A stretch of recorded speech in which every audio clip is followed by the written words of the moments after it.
जैव विविधता ह्रास या बायोडाइवर्सिटी लॉस।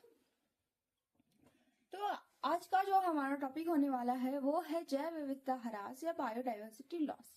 तो ये जैव विविधता ह्रास क्या होता है? इससे पहले की वीडियोस में हमने देखा था कि जैव विविधता क्या होता है, बायोडाइवर्सिटी, जैव विविधता हॉटस्पॉट को पढ़ा था, जैव विविधता के तत्व क्या क्या है और इंडिया में कौन कौन से जैव विविधता हॉटस्पॉट्स हैं। तो जिसमें हमने पढ़ा था हिमालय है, पश्चिमी घाट है और इंडो बर्मा रीजन या नॉर्थ ईस्ट इंडिया के बारे में हमने पढ़ा था। उसके बाद हमने जैव विविधता के महत्व को पढ़ा था, है ना, कि हमारे लाइफ में जैव विविधता का क्या इम्पोर्टेंस है, अगर जैव विविधता ना हो तो क्या होगा और जैव विविधता होना कितना जरूरी है हमारे लिए या आसपास का जो इन्वायरमेंट है, हमारे पर्यावरण के लिए जैव विविधता का होना कितना इम्पोर्टेंट है, कितना जरूरी है। इन सब बातों को हमने पिछले की 2 वीडियोस में देखा था। ठीक है, आज हम उसी को आगे कवर करने वाले हैं कि जैव विविधता ह्रास का क्या कारण, यानी कि जैव विविधता में जो कमी आ रही है उसका क्या कारण है। ठीक है, जैव विविधता में कमी क्यों आती है और अगर जैव विविधता में कमी आ रही है या जैव विविधता का क्षय हो रहा है, यानी कि नुकसान हो रहा है जैव विविधता का, तो उसको हम कैसे ठीक कर सकते हैं और उससे क्या क्या हमें नुकसान हो सकते हैं। तो इन सब चीजों को आज हम देखने वाले हैं, इन सब चीजों के बारे में आज हम देखने वाले। तो आज का जो टॉपिक होने वाला है वो बहुत इंटरेस्टिंग होने वाला है, तो मन लगाकर और ध्यान लगाकर पढ़िएगा। तो चलिए आज का जो हमारा टॉपिक है वो स्टार्ट करते हैं। तो जैव विविधता ह्रास या जैव विविधता क्षय ये क्या होता है? किसी प्रजाति आवास, कृषित क्षेत्र, चिड़ियाघर या संरक्षित क्षेत्र से जीवीय समुदाय के विशिष्ट प्रजाति के पूर्णतया विलोपन को प्रजाति विलोपन कहते हैं। तो देखिए, सबसे पहले हम देखते हैं कि प्रजाति विलोपन किसे कहते हैं।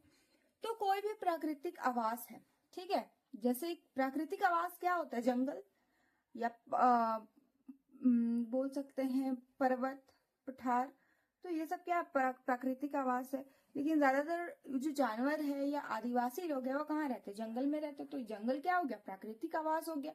तो ये जो प्राकृतिक आवास है, कृषि क्षेत्र है, यानी कि जिस क्षेत्र में कृषि की जाती है, चिड़ियाघर है या जो भी संरक्षित क्षेत्र है जहां से जीवीय समुदाय की विशिष्ट प्रजाति पूरी तरह से खत्म हो चुकी है, यानी कि उस एरिया में, उस क्षेत्र में वो प्रजाति, वो जानवर की हो या पौधों की हो, वो बिल्कुल खत्म हो चुकी है, उस प्रजाति को हम लोग प्रजाति विलोपन कहते हैं। तो उस चीज को हम लोग क्या कहते हैं, प्रजाति विलोपन। यानी कि कोई भी प्राकृतिक आवास है या कोई ऐसा क्षेत्र है, ठीक है, कोई भी संरक्षित क्षेत्र है जहां से जीवीय समुदाय का पूर्णतया विलोपन हो जाता है। ठीक है, जीवीय समुदाय की कुछ प्रजातियों का, जीवीय समुदाय का नहीं, जीवीय समुदाय की कुछ प्रजातियों का पूरी तरह से विलोपन, मतलब पूरी तरह से वो खत्म हो जाते, विलुप्त हो जाते, तो उस चीज को हम क्या कहते हैं, प्रजाति विलोपन। ठीक है, आगे हम देखते हैं कि 1960 और 1850, 1960 से 1850 में प्रजाति विलोपन की प्रति दशक दर जो थी वो 2 से 3 प्रजाति थी। ठीक है, यानी कि 1650 से 1850, 200 साल में जो प्रति 10 वर्षों में प्रजाति में ह्रास आता था या प्रजातियों में विलोपन आता था, तो वो सिर्फ था 2 या 3 प्रजाति का ही विलोपन होता था प्रति 10 साल में। लेकिन क्या हुआ है कि 1850 के बाद ये कितना बढ़ गया है, 1000 गुना बढ़ गया है। बस देखिए, 1000 हो गया, यानी कि अब 1850 के बाद से हर 10 साल में लगभग 1000 प्रजातियों का विलोपन होता है। हर 10 साल में 1000 प्रजाति को। आप खुद से सोचिए कि प्रजातियों का जो विलोपन है उसका दर कहां से कहां पहुंच गया है, कितनी तेजी में प्रजातियों का विलोपन हो रहा है और ये हमारे लिए कितना खतरा है। ठीक है, तो पाल अर्लिक के अनुसार 2050 के अंत तक वर्तमान में पाई जाने वाली प्रजातियों, जिसमें क्या आते, पौधे, जंतु, सूक्ष्म जीव का 1 से 2 तिहाई भाग विलोप हो जाएगा। यानी कि पाल अर्लिक कहते हैं कि 2050, अभी देखिए 2024 चल रहा है, कुछ ही साल बचे हुए हैं, तो 2050 तक क्या होगा, जो अभी प्रजातियां पाई जा रही है, जो भी प्रजाति हो, वो पौधों की हो, जंतु की हो या सूक्ष्म जीवों की हो, तो उसका जो 1/3 भाग है वो खत्म हो जाएगा। ठीक है। और जो पाई जाने वाली प्रजातियां हैं, वो अभी जो प्रजातियां पाई जा रही हैं, तो जैसे 40,000 है, तो उसमें 10,000 जो है वो प्रति वर्ष उनका विलोप हो रहा है। जैसे 40,000 प्रजातियां भी पाई जा रही, ठीक है, तो 10,000 प्रजातियां तो प्रति वर्ष उनका खात्मा हो रहा है। तो जो पाई जाने वाली प्रजातियां हैं, जो 40,000 है, उसमें से 10,000 प्रजातियों का विलोप कैसे हो रहा है? जैसे कि मानव अपनी आर्थिक क्रियाकलापों की वजह से या अपने जैसे कि कृषि भूमि का विस्तार की वजह से या कृषि उत्पादकता में वृद्धि की वजह से, या फिर बांधों और जल भंडारों को, जैसे बांध बनाए जाते हैं, तो बांध को बनाने की वजह से भी बहुत सारे क्या करे, पेड़ को काटे जा रहे हैं। तो पेड़ जैसे जैसे कट रहे हैं, तो जैसे कोई जंगल है, तो वहां से अगर हमें रोड बनाना है, सरकार चाह रही कि कोई रोड बनाएंगे, तो वो क्या करेगी कि उस जंगल में, मतलब रोड के रास्ते में आने वाला जो भी पेड़ होगा, उस पेड़ को काट देगी। तो काटने के बाद क्या होगा, उस एरिया में जो भी जानवर रह रहे होंगे, पक्षी रह रहे होंगे, तो और खुद उस हो सकता है कि कुछ ऐसी प्रजातियां होंगी पेड़ पौधों की जो वहीं पर मिलती होंगी, तो वो सब क्या होगा, उन सब का खात्मा हो जाएगा, वो सब समाप्त हो जाएंगे। तो जैसे कि कृषि भूमि का विस्तार हो रहा है, कृषि में उत्पादकता आ रही है, और बांध और जल भंडारों का निर्माण हो रहा है, निर्वनीकरण हो रहा है, और बहुत ज्यादा मृदा अपरदन हो रहा है, औद्योगिक विकास, नगरीकरण और पर्यावरण प्रदूषण, इन सब और भी बहुत सारे कारण है। इन सब कारणों की वजह से प्रति वर्ष अभी जो ज्ञात प्रजाति, यानी कि जो जितनी प्रजातियां हमें पता है वो है 40,000, हो सकता है इससे ज्यादा होंगी। तो जो 40,000 प्रजातियां, उसमें से प्रति वर्ष इन सब कारणों की वजह से 10,000 का विलोप हो जा रहा है, 10,000 प्रजातियां खत्म हो जा रही। 1970 से 2005 के बीच में जो विश्व की जैव विविधता है, उसमें 27% ह्रास हुआ था।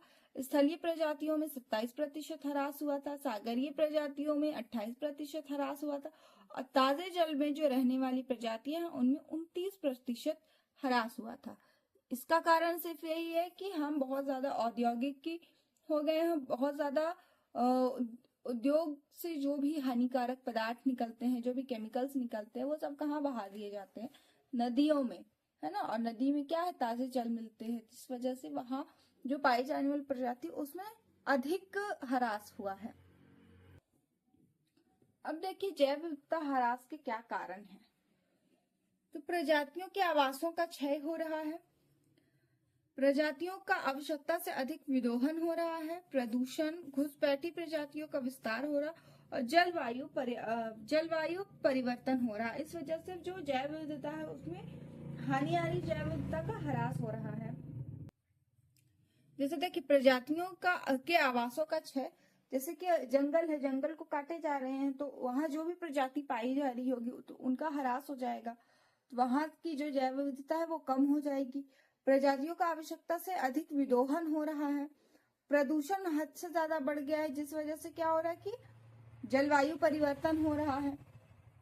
अब देखिए ये जो जैव विविधता ह्रास है, इसके दो कारण है, एक तो प्राकृतिक कारण होता है और दूसरा मानव जनित कारण होता है। यानी कि प्राकृतिक के रूप से खुद ही जैव विविधता जो है वो खत्म होती है, कुछ ही प्रजातियों का विलोपन होता है, जैसे डायनासोर का, तो उसका जो विलोपन हुआ वो प्राकृतिक कारण से हुआ, मानव जनित कारण से नहीं हुआ। लेकिन जो अभी जितनी भी प्रजातियां जो जिनका नाम रेड डेटा बुक में दर्ज किया गया है, तो उनका ह्रास मानव जनित कारणों से हुआ है। तो प्राकृतिक कारण क्या है, जैसे जलवायु परिवर्तन। कभी कभी क्या होता है कि जो जलवायु परिवर्तन होता है, तो इस जलवायु परिवर्तन के कारण जो भी जैव विविधता होगी वो उनका ह्रास हो जाएगा। ज्वालामुखी उद्गार के कारण पृथ्वी एवं उल्काओं का टक्कर, जैसे डायनासोर के टाइम पे ये हुआ था कि पृथ्वी में क्या आई थी, उल्काओं की वजह से ही डायनासोर्स का क्या हुआ था, विलोपन हुआ था, है ना। तो ये प्राकृतिक कारण है। महाद्वीपीय प्रवाह एवं विभंजन, जैसे कि महाद्वीपीय प्रवाह जब हुआ था तो उस वक्त भी बहुत सारी ऐसी प्रजातियां थी जिनका विलोपन हो गया था। क्यों? क्योंकि क्या हो रहा था कि महाद्वीप टूटकर एक दूसरे से अलग हो रहे थे, है ना। वो उत्तर दिशा की ओर प्रवाह कर रहे थे। तो जैसे बीच से अगर टूट गया तो जो भी रहने वाले जीव जंतु थे या पेड़ पौधे भी थे तो उन सब का क्या हो गया? विनाश हो गया, सब कुछ खत्म हो गया था। तो उस वजह से भी प्रजातियों का विलोपन हुआ था और उस वजह से भी जैव विविधता का ह्रास हुआ था। सूखा एवं अकाल, जब सूखा पड़ जाता है या अकाल पड़ जाता है तब भी जैव विविधता का ह्रास होता है। दूसरा आता है मानव जनित कारण की वजह से क्या हो रहा है? जैसे आवास का ह्रास किया जा रहा है। जैसे कि हम मानव जनित कारण ये हो गया कि जंगलों की जो कटाई की जा रही है वो मानवों के द्वारा ही की जा रही है। जैसे कि अगर हम लोग को रेल मार्ग बनाना है या रोड बनाना है ना, रेलवे ट्रैक बनाना हो गया, रोड बनाना हो गया, तो इस वजह से हम लोग क्या करते हैं? बीच में आने वाले जो भी पेड़ होते हैं सबको काटते जाते और फिर सिचुएशन ये हो जाती है कि जैव विविधता का ह्रास होने लगता है। उस एरिया को जो जैव विविधता है वो घटने लगता है, कम होने लगता है। अब देखिए विखंडन क्या होता है कि जैसे जो बड़े आवास होते हैं, बड़े आवास कहने का मतलब हुआ कि जैसे कोई जंगल है तो बहुत बड़ा जंगल है, ठीक है। तो उसको हम क्या करें, वहां जो रहने वाले जीव जंतु हो गए उनको हम क्या करें, उनको एक छोटे से आवास में हम बांट दे रहे हैं एक। तो जब ऐसा किया जाता है कि बड़े आवासों को छोटे छोटे आवासों में विभाजित कर दिया जाता है, उनका विखंडन कर दिया जाता है, यानी कि कोई बहुत बड़ा सा जंगल था, उस जंगल में रहने वाले जानवर जो थे, अब उस जंगल में वो जंगल जब बड़ा था तो वहां जो रहने वाले जानवर थे तो उनकी संख्या भी ज्यादा थी क्योंकि वो लोग सब समूह में रह रहे थे। अब जब उनका क्या किया गया कि विखंडन कर दिया गया, यानी कि उनको पार्ट्स में डिवाइड कर दिया गया, तो क्या हो रहा है कि अब इनका पुनर्जनन होने में टाइम लगेगा, है ना। इनका पुनर्जनन नहीं हो पा रहा, तो इस वजह से भी जैव विविधता में कमी आ रही, क्योंकि अब क्या होगा कि जगह छोटी छोटी हो गई तो उतने जानवर रह नहीं पा रहे हैं। उसके बाद आता है हमारा संसाधनों का अतिदोहन। अतिदोहन क्या होता है कि जब वन्य जंतुओं और वनस्पतियों के क्रांतिक पोषणीय सीमा से अधिक विदोहन को हम लोग क्या कहते हैं? अति विदोहन। यानी कि जितना हमें यूज करना चाहिए, जैसे जंतु हो गए या फिर वनस्पति हो गई, तो इनका जितना हमें यूज करना चाहिए हम उससे जब बहुत ज्यादा इसका उपयोग करने लगते हैं तो उसे हम कहते हैं अति विदोहन। यहाँ पर अति विदोहन का क्षेत्र स्थलीय और सागरीय जंतुओं तक ही सीमित रखा गया है, यानी कि स्थलीय जंतु जो हो गए या फिर सागरीय जंतु जो हो गए इस तक ही अति विदोहन का सीमा रखा गया है। और इसके अंतर्गत क्या आता है कि जो लीगल और इलीगल दोनों तरह के कार्य इसमें सम्मिलित होते हैं अति विदोहन, ठीक है। जैसे इलीगल तरीके से आपने देखा था पुष्पा मूवी में क्या किया जा रहा था कि लाल चंदन की लकड़ियों का स्मगलिंग किया जा रहा था, तो वो इलीगल तरीके से था, तो वो भी क्या हो गया? अति विदोहन हो गया ना। उसके बाद आता है गहरी कृषि बहुत अधिक फैलती जा रही है, तो कृषि फैलने की वजह से क्या, और कृषि का विस्तार जब हो रहा तो जंगलों की कटाई की जा रही है और इस वजह से जैव विविधता में कमी आ रही। रोग एवं व्याधियां, पर्यावरण प्रदूषण, जननिक रूपांतरण, पर्यटन उद्योग, तो इन सब की वजह से क्या हो रहा है कि जैव विविधता में कमी आ रही है। अब देखिए कि जैव विविधता का हम संरक्षण कैसे कर सकते हैं। तो जैव विविधता संरक्षण करने का जो सबसे पहला प्रयास किया गया था वो 1992 में किया गया था, ठीक है। जैव विविधता संरक्षण का सबसे पहला प्रयास किया गया था 1992 में। ये था प्रथम पृथ्वी सम्मेलन था, ठीक है। इसे हम रियो सम्मेलन के नाम से भी जानते हैं। जो प्रथम पृथ्वी सम्मेलन है इसे हम रियो सम्मेलन के नाम से भी जानते हैं। और इसी टाइम ये प्रयास किया गया था कि हमारी जो जैव विविधता है उसे संरक्षित किया जा सके, ठीक है। तो संयुक्त राष्ट्र संघ के तत्वाधान में ब्राजील के रियो डी जेनेरो नगर में इसका सम्मेलन किया गया था। कब किया गया था? 3 से 14 दिसंबर के बीच में हुआ था सम्मेलन 1992, ठीक है। 3 से 14 दिसंबर तक यह सम्मेलन चला था। इसमें 178 देश शामिल हुए थे और इस सम्मेलन का लक्ष्य था पृथ्वी एवं इसके पर्यावरण की रक्षा करना, पारिस्थितिक संतुलन का अनुरक्षण करना और जैव विविधता को समृद्ध बनाना। अब देखिए कि रेड डेटा बुक क्या होता है। संकटापन्न प्रजातियों की सूची। रेड डेटा बुक है कि संकटापन्न प्रजातियों की सूची। तो ICUN द्वारा 2004 में जारी की गई जो रेड डेटा बुक है, ठीक है, ये संकटापन्न प्रजातियों की रेड लिस्ट है। तो उसे किस तरह से, इसमें क्या क्या चीज को रखा जाता है और किस बेसिस पे कहा जाता है कि ये एक रेड डेटा बुक है और इसमें किस तरह का लिस्ट बनाया जाता है। तो सबसे पहले रखा जाता है विलुप्त प्रजाति। तो ये विलुप्त प्रजाति क्या होती है कि पौधों और जंतुओं की उन प्रजातियों को विलुप्त प्रजाति कहा जाता है जिनका प्राकृतिक वन्य क्षेत्रों और प्रबंधित क्षेत्रों जैसे कि फसलों के क्षेत्र, इसमें से पूरी तरह से सफाया, मतलब पूरी तरह से जो प्रजातियां खत्म हो जाती है उन्हें हम कहते हैं विलुप्त प्रजाति। तो इसका ये सबसे पहले, ये सबसे टॉप में लिखते हैं रेड डेटा बुक में, लिखते हैं वन्य क्षेत्र में विलुप्त प्रजाति, यानी कि पौधों और जंतुओं की उन प्रजातियों को वन्य क्षेत्र में विलुप्त प्रजाति कहते हैं जो वन्य क्षेत्रों की प्राकृतिक दशाओं में पूरी तरह से विलुप्त हो गई, लेकिन मानवों के द्वारा उसे कहीं ना कहीं पर प्रतिबंधित किया गया है, ठीक है। और उस वजह से उनके थोड़े मोड़े सदस्य जो है वो बाकी, यानी कि अब वो जंगल में तो दिखाई नहीं देते हैं हमें, लेकिन जैसे कि आप अगर जू में जाइएगा तो आपको वो जू में जरूर दिखाई देंगे, लेकिन उनकी सदस्यता कम हो चुकी है, तो उन्हें हम कहते हैं वन्य क्षेत्र में विलुप्त प्रजाति। अब आता है संकटापन्न प्रजाति। तो ये क्या होता है, तो उन प्रजातियों को संकटापन्न प्रजाति कहते हैं जिनके 70% सदस्य का 10 सालों में नुकसान, मतलब 10 सालों में 70% जो है वो कम हो चुका है। 10 साल में 70% प्रजातियां खत्म हो चुकी है, उनको कहते हैं हम संकटापन्न प्रजातियां।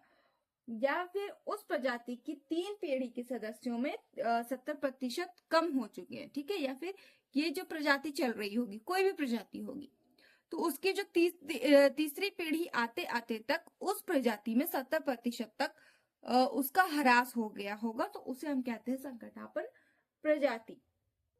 उसके बाद आता है अति संकटापन्न प्रजाति।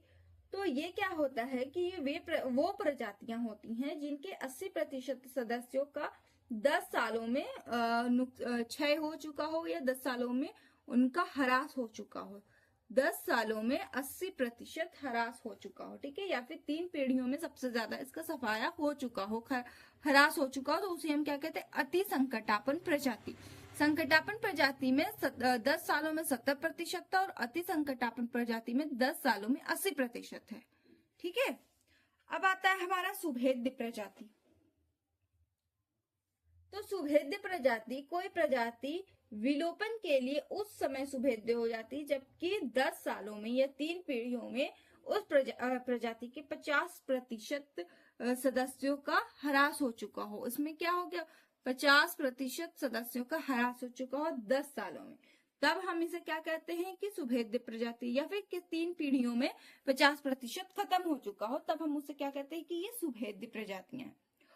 उसके बाद आता है हमारा लगभग संकटस्थ प्रजाति। तो ये क्या होता है, तो जो जैसे संकटापन्न प्रजाति हो गई, अति संकटापन्न प्रजाति हो गई या सुभेद्य प्रजाति हो गई, तो इनकी अवस्थाओं से ऊपर होती है, लेकिन प्रजाति में सदस्यों की जो ह्रास होती है, ह्रास दर होता है, वो कम होता है।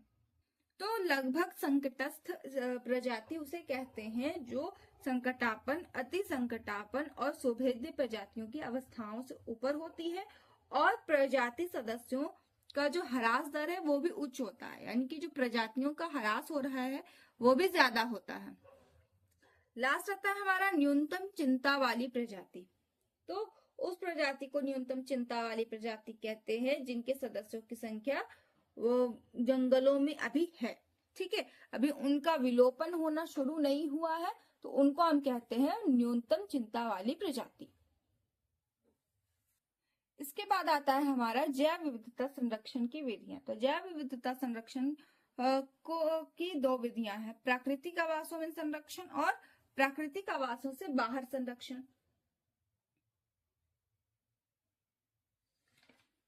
तो प्राकृतिक आवासों में संरक्षण कहने का मतलब होता है कि जंगलों में ही इनका संरक्षण किया जाता है और प्राकृतिक आवासों से बाहर संरक्षण का मतलब होता है कि जैसे कि चिड़ियाघर यानी कि जू बनाया जाता है, तो वो क्या होता है कि जो ऐसी प्रजातियां होती है जिनका अब बहुत कम सदस्यता बची है, तो उनको जू में रखा जाता है, उनको जंगलों में नहीं रखा जाता है ना। तो जो प्राकृतिक आवास यानी कि जिनका संरक्षण जंगलों में ही किया जाता है, तो इसे हम इन सीतु के नाम से जानते हैं या फिर ऑन साइट के नाम से जानते हैं।